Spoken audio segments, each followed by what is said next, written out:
Hello everyone, it's LegoFan65 here. I bet you're wondering, hey, what took you so long to make Thomas Movie Reviews Part 2?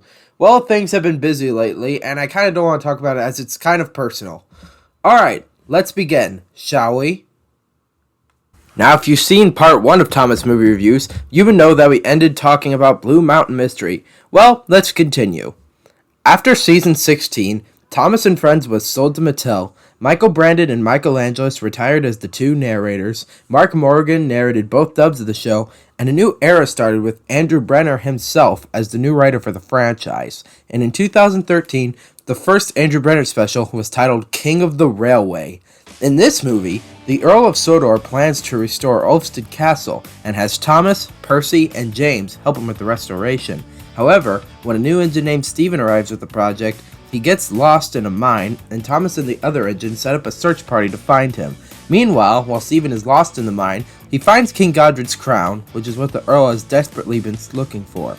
Just like Blue Mountain Mystery, I can't find 3 cons about the special. In fact, I can only find 1 con here, which makes it slightly better than Blue Mountain Mystery. Let's get the pros started. Number 1. The animation. The animation for this special is great! It's leagues better than Nitrogen Studios' animation because the problem with their animation is that it makes the scenery look too gray. And this animation by ARC Productions gives it more of a sunny feel to it, and the sun brings happy emotions, and that is something that Thomas and Friends is supposed to do. Number 2. The new characters. Let's start with Steven. I love Steven's design and personality, and I think Steven Kindman voiced him perfectly. I also like his backstory of him being one of the first steam locomotives ever made. Now let's talk about Millie. Like Steven, I also think Millie is a great character. And I also like how she's the first narrow gauge engine to make it into the TV series, as well for her blue color, and I think Miranda Raisin did an excellent job with her voice. And finally, we have Connor and Caitlin. I think Connor and Caitlin are okay characters, but they didn't have a lot of screen time in this movie in my opinion. But I like their Irish accents, as well as the fact that they're streamlined engines. Maybe Gordon and Spencer should look up to them as their idols someday. Number 3. Andrew Brenner's writing. Andrew Brenner is a huge improvement for writing than Sharon Miller. There are 3 reasons why. 1. There are no rhyming sentences whatsoever. 2. The writing is pretty much straightforward. And 3. The plot gives the new characters more development. And that's why the Andrew Brenner era is in second place for my favorite Thomas era, with the classic era being in first place. Now let's talk about the one con I have with this movie. Even though I'm very grateful that Jack the Front Loader returned for this special, I'm not happy with his face redesign, and I always prefer his circular design.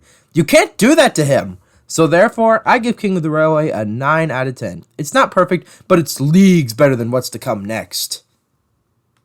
In 2014, the next Thomas movie was titled Tale of the Brave. In this movie, Percy wants to learn how to be brave, but James teases him about it and is a total jerk to him throughout the entire movie. To learn how to be brave, Percy looks up to Gator for advice. This movie is very controversial. A lot of people like it and a lot of people hate it. I myself am in between. I personally thought this movie was a mixed bag. Let's get the good things out of the way first. Number 1. Clive Mantle as Gator. Oh, you are a funny little engine. I love Gator as a character. I thought his backstory of being scared of heights was great. I even like his crocodile-shaped design, and I think Clive Mantle suited his voice perfectly. He gave Gator personality, and I thank him for that. Number 2. All the action that happens in the movie. There are a lot of great suspenseful moments in this particular movie. There's the scene where Bill and Ben save Thomas from a landslide, James falling in the water, which probably serves him right for being a jerk to Percy, and the scene where Cranky stopped the ship from leaving the docks, even if it meant sacrificing his life. But the most suspenseful part had to be the scene where Percy saved James from a landslide at the very end. That scene really got my heart pounding. Number 3. Having Bill and Ben serve as main characters for this special. It was nice to see everyone's favorite cheeky twin engines have a main role. I really can't find anything else to say here. It was just nice to have them serve as supporting characters for once in a movie. Okay, now let's go through the biggest problems I have with the movie. Number 1. Marion. I don't necessarily hate Marion, but the problem I have with her is that she can be a little annoying at times due to her constantly talking over and over again. She's not as annoying as the Logging Locos, but she kind of graded the movie for me. Number 2. The pacing is incredibly slow here. The pacing here also downgraded the movie for me. Like, I was time watching when I watched the movie for this video, and it took forever in my opinion. And I'd like to make a side complaint. We barely saw Reg the Crane, who only appeared in one scene of the film, as well as the fact that we didn't see what happened to the scrap monster that James used to play a jerk trick on Percy. And speaking of James and Percy, number 3, James and Percy in this film. Let's start with Percy's problem. I don't know, Percy just felt off in this movie, and I did not like the fact that Percy neglected his duties to pull the mail at night, even though that's his favorite job to do on the island. I also didn't like how James was a total jerk to Percy throughout this entire thing. He keeps calling him a scaredy engine, as well as playing a very cruel joke on him by showing him a scrap monster. I didn't like James at all in this film, end of story. So therefore, I give Tale of the Brave a 5 out of 10. In 2015, a CGI special was made to remake the first 7 episodes of the show, and it was titled The Adventure Begins. In this 45-minute special, we learn how Thomas first came to the island of Sodor, and how he became the new #1 engine, and what it took to have him become a really useful engine. This special is a huge improvement over Tale of the Brave, and I actually like the way the story is told here more than the original first 7 episodes of the show. Let's start with the pros. Number 1, Thomas's LBC paint job and James's original black paint job. These 2 paint jobs here bring in a lot of Railway series accuracy here. Besides, Thomas did look like this until he was painted blue at the Steamworks, and James was painted black until he had his accident with freight cars, and after that he was painted red. I bet Christopher Audrey was happy when he first saw this special. Number 2, the songs. It was great to have a read-up of some songs from the classic era, such as Really Useful Engine and Troublesome Trucks. This special really brought back nostalgia from my youth whenever I watched the classic era. Number 3, everything. I love everything about this special. I love the new animation by ARC Productions. I love how the first 7 episodes are told in the order of the Railway series by starting with Edward and Gordon, because that story was created before Thomas and Gordon in the Railway series.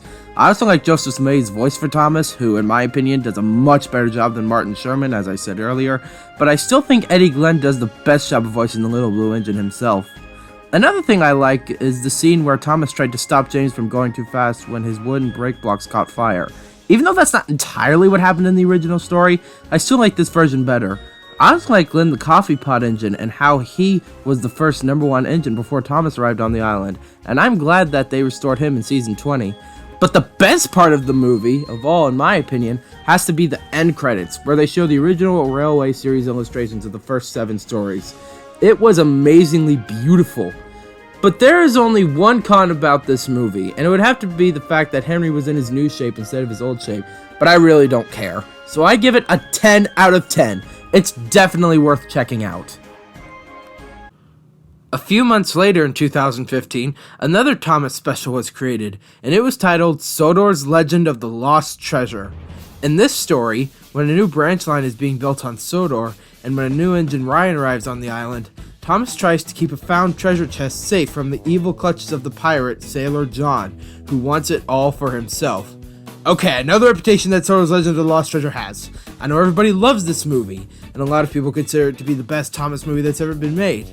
But what did I think about it? Well, I personally really enjoyed it, but I'm not calling it a masterpiece. Here's why. Number 1 with the pros. All the new and returning characters.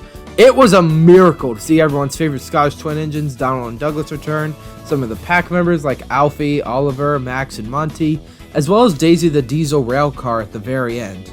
Also, it was nice to see Oliver the Great Western engine and Oliver the excavator next to each other. It was also a miracle to see the small engines, Mike, Rex, and Bert, make it to the show after the Railway series. Now let's talk about the new characters. I really like Ryan. I like his purple paint and personality, and I think that Eddie Raidman suits him perfectly. I like how he was trying to cheer Thomas up when he was feeling sad. Now let's talk about Skiff. Skiff is alright as well, and I think how he betrayed Sailor John was really bold and daring of him.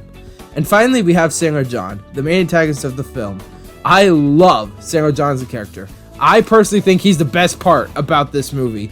The best character, the best dialogue, the best performance. I think he's the best everything in that movie. And I think the late Sir John Hurt voiced him perfectly. Rest in peace, John.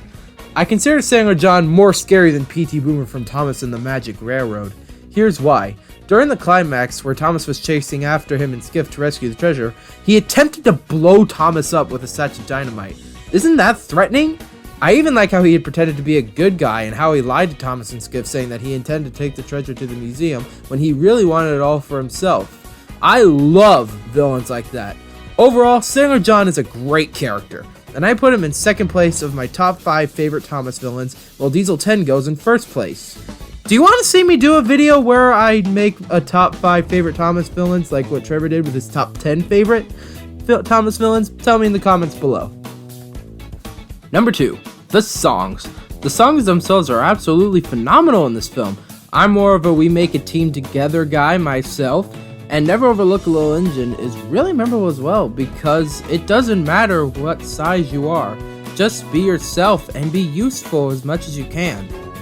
Number 3, the reception it got at the box office. When you look up this film on its Wikipedia page, it says that it hit 3.4 million at the box office, which just proves to you how much love this film received when it was released back in 2015. Okay, I'll admit, I have 2 big problems with this film, and I'll get them out of the way now. Number 1, Thomas at the beginning of the film. When Thomas was racing Birdie at the beginning of the movie, he ran a red signal in front of Gordon while he was puffing by with the express. And after that, the next day, he decided to be cheeky to Gordon again by pretending that he was going to take the express for him, and what was worse about it is that he had absolutely no reason to do so. Number 2, Sir Topham Hatt in this film. When Thomas saved Ryan from being destroyed by dynamite, he just scolded Thomas for delaying the project and didn't listen to him whatsoever. And what's worse about it is that none of Thomas's friends tried to defend him. What was up with that? So therefore, I give this movie an 8 out of 10. I may not be the biggest fan of it, but I still enjoyed it.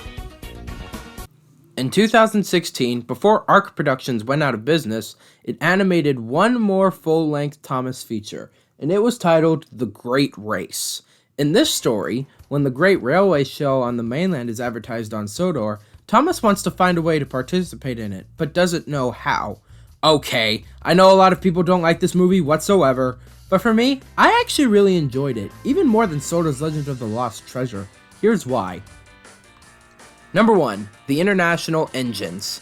I love most of these characters, but my most favorite is Ashima because I really like her design, personality, and beauty inside and out. And I think Tina Desai did a perfect job voicing this character. I also like how she tried to motivate Thomas just to be himself in the song You Can Only Be You. I'm even glad that they brought her back in the Big World Big Adventures era because after the Great Race, she didn't appear again in the Andrew Brenner era, and I was worried that we would never see her again. But thankfully, my dream came true. Second favorite had to be Vinny because of his personality and how he was willing to hurt Philip, but I'm personally glad Thomas and Ashima saved him from the big bully. Number 2, the songs. The songs are very phenomenal, as I have said in pretty much every Thomas movie so far, but I'm going to say it here as well as the 2 remaining films. My personal favorite out of the songs is You Can Only Be You, because it's so motivational and inspiring to just be yourself. Will You Won't You is also pretty good, especially that almost every single engine wants to go to the railway show. Number 3, Gordon's relationship with the Flying Scotsman. It was interesting to learn that Gordon is actually the Flying Scotsman's younger brother, and when I first saw this special back in 2016, I thought this special would be about Thomas and Gordon getting into a quarrel over who is the better engine, but the plot we got for this movie was also pretty good. Now, I only have one con with this movie, and that is the fact that not every single international engine in this movie did not get any dialogue whatsoever, and I'm very thankful that most of them returned in Big World Big Adventures. So therefore, I give this movie a 9 out of 10.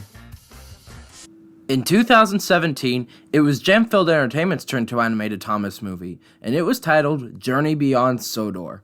In this movie, when Thomas and James get in a quarrel over who is the favorite engine, Thomas takes James's cars to the mainland, but gets lost, ends up in a steelworks, and gets imprisoned in a steelworks by Hurricane and Frankie. Later, he escapes, and when he tries to get back home to Sodor, James gets imprisoned by them and must come up with a way to rescue him.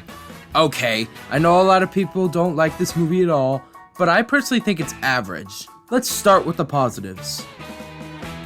Number 1, the new characters. I really like Hurricane and Frankie. I think they're great characters. I personally see Hurricane as Frankie's sidekick, as it's usually Frankie who bosses Hurricane and Thomas at the steelworks. They're not as evil as Sailor John or Diesel 10, but I love characters that hold other characters hostage against their own will. Now let's talk about Merlin, Lexi, and Theo. I love Merlin the most out of the 3 experimental engines. I really like his design, personality, and his belief that he can turn invisible, and I think Hugh Bonneville did an excellent job voicing him. Now let's talk about Lexi and Theo. I know a lot of people hate Lexi because of her voice-changing accents, and I respect them for that, but for me, I personally think Lexi is an okay character, but she can get on my nerves sometimes. Now let's talk about Theo. Theo, in my opinion, is kind of the least interesting out of the 3 characters, in my personal opinion, because he didn't really do much to really establish himself as a character, and sadly, he and Lexi didn't appear again after this, but Merlin did appear again in one episode of Big World Big Adventures. Number 2, the songs. I really like the songs in this film. My favorite is The Most Important Thing is Being Friends, because it really gives a good message that it doesn't matter who you are, we can still be friends and not argue over who is the favorite. Second favorite had to be This Is the Hottest Place in Town, because it has a bit of a mixture of rock and roll and jazz. Number 3, the climax. When I first saw this movie back in 2017, I wanted to run in my kitchen and grab a bag of popcorn while watching the entire thing. There is a lot of suspenseful moments in this scene, such as Thomas escaping from the steelworks, and Thomas and James trying to escape from the steelworks again from Hurricane Frankie after trying to rescue James. I could just talk forever about the action in this movie, but if I did, we'd be here all day. Now, this movie does have some problems, so let's start with the cons. Number 1, Beresford. Don't get me wrong, Beresford's alright, he's fine, but the purpose of his character was just to fill up the runtime of the movie. If you cut him out entirely, the plot's pretty much the same if you think about it. I am grateful, however, that they brought him back in Thomas and the Royal Engine. Number 2, the bouncing. I understand Mattel did this to make it more fun for kids, but at the same time, it's so unrealistic. For example, in the scene where all the engines are singing The Most Important Thing is Being Friends, they bounce all over the place. It's so unrealistic. Another example is when Thomas was trying to avoid being melted, he spun around the floor of the steelworks like a hockey puck. That's also so unrealistic. Where are they getting the idea of the bouncing? I seriously want to know. Number 3, the animation. The animation isn't terrible here, but I feel like Jam-Filled Entertainment does a slight downgrade for animation than ARC Productions did, because ARC Productions made everything look beautiful and so realistic to the real world. Jam-Filled Productions, however, made it a little too cartoony for me, so therefore, I give Journey Beyond Sodor a 7 out of 10. And finally, in 2018, Andrew Brenner wrote one more Thomas movie that simultaneously killed Thomas once again after the failure of Thomas and the Magic Railroad, and it was titled Big World, Big Adventures. In this movie, Thomas wants to become the first railway engine to travel all the way around the world. On the way, he meets an Australian race car named Ace, who also is traveling around the world for a racing competition, and while they're in Africa, they meet a tank engine named Nia, who follows Thomas everywhere he goes, and this really makes Thomas angry. This movie is the absolute worst out of all the 14 Thomas movies. Even worse than Misty Island Rescue. But let's start with the positives. Number 1, Nia.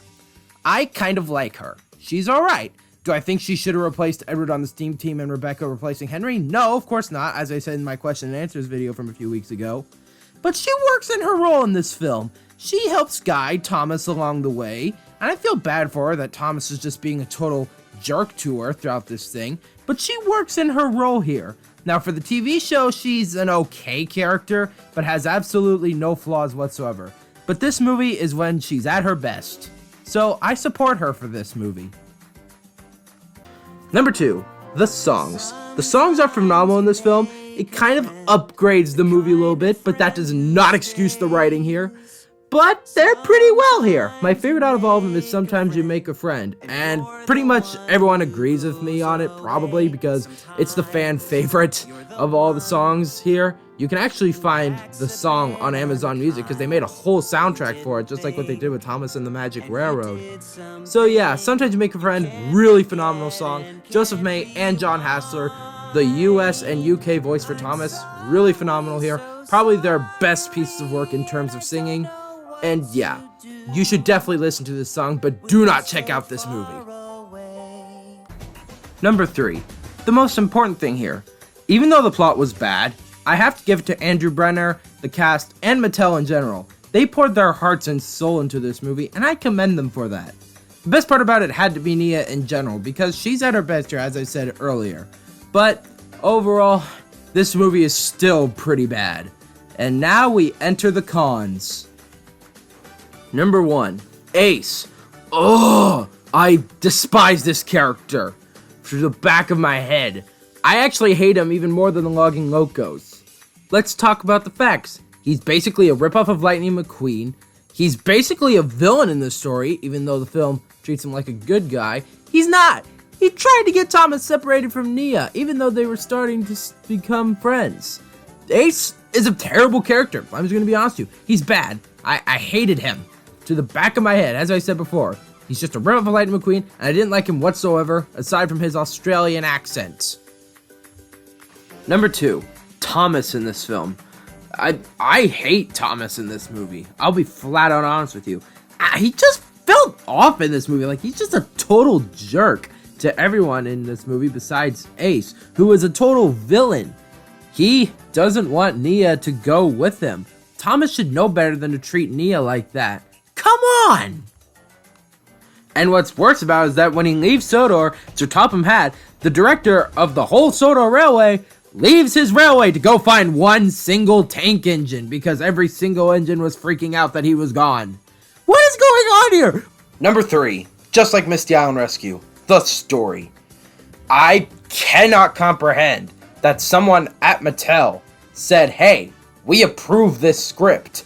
Make this story a reality, make a movie out of it, release it onto a DVD a year prior, and then let's ruin the entire franchise. Like, I feel personally insulted the fact that I have to watch this. The fact it's part of the Thomas universe. This movie is a full disgrace to the franchise. Not the Big World Big Adventures era itself. It was alright, but the movie is a total disgrace.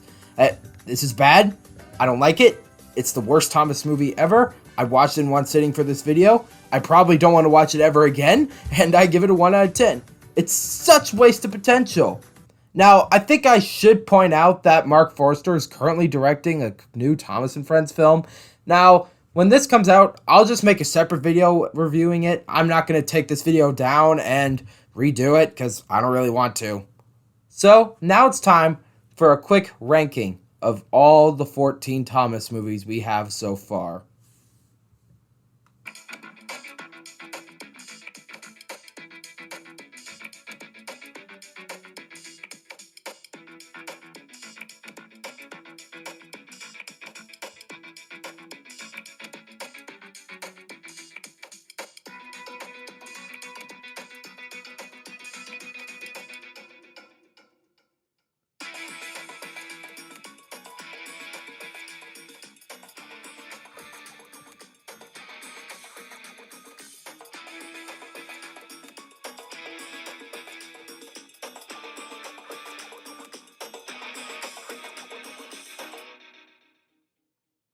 Yes, The Adventure Begins made it to the top of the list.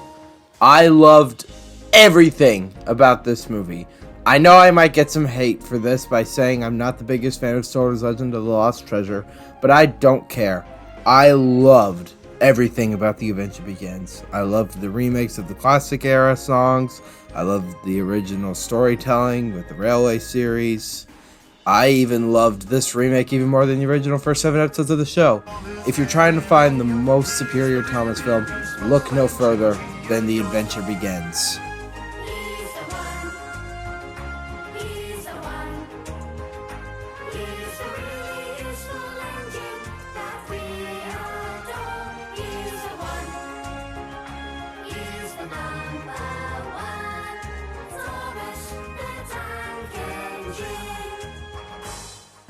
Little blue train, he's always there whenever you need